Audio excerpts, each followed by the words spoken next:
Take a look down here at how terrible this frying pan was, and now look at how it turned out. And the guy did this just using a basic recipe with things you have at home. Shall we try to do it? I got everything here that we're going to need. The first thing is to put the frying pan inside a glass baking dish and just look at it. Look at the condition of this frying pan. This here is very hard to remove using a regular sponge, but with that miracle mixture, you just spread it on top, let it sit, and it will come off by itself. He takes salt and spreads it over the top of the frying pan like this. It has to be a really generous layer of salt. I don't think it's a good idea to put salt on a cast iron pan, okay? But this one is aluminum, so we won't have a problem. It creates a chemical reaction here with some chemicals we already have in the kitchen. After you've spread the salt well over all the areas you want to clean, we're going to add baking soda. It's the main reagent in this mixture. I'm going to sprinkle it on top, okay? It also needs to be spread out well, but you can use less than the salt, just a white layer like this. This will keep you from having to spend hours scrubbing the pans. Anything that's black, dirty with oil, or hard to clean, according to the video, this will completely remove the dirt without you having to scrub. Now he takes a paper towel. Look, he uses two in the video. He folds it in half like this and puts it on top of the frying pan to cover the whole area. This is where we put the salt and the baking soda. Lastly, he comes in with the vinegar. This vinegar without coloring. It's the regular clear one. I'm going to lift the frying pan a little here, look, and he drips the vinegar from the center to the edges so it can absorb. Notice how the paper towel in the video is already absorbing it and triggering a chemical reaction. The vinegar,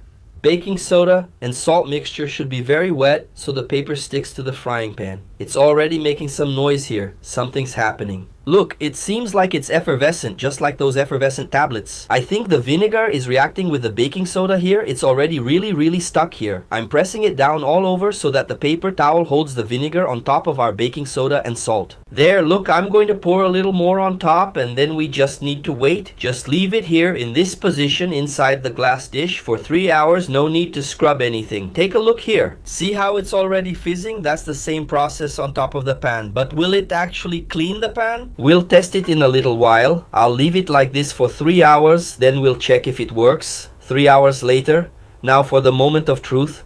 Look, it's nearly dry. It's been a while. Let's see if it worked. The video claims this should clean itself, but look at the result here. I'll add some water like he did and run my finger along the side to check for dirt. Not sure about this. I'm going to pour more water on top here. Let's just wash everything here. In the video, he also uses a little steel wool to loosen up the rest of the dirt. I'm going to pour some water. Look, if you look closely, at least these spots here, look, they were already silver. They were cleaned, but the results didn't match the video. There's still a lot of crust left even though the video showed it coming off easily. It might clean a bit, but the effort isn't worth it, so it doesn't pass, right?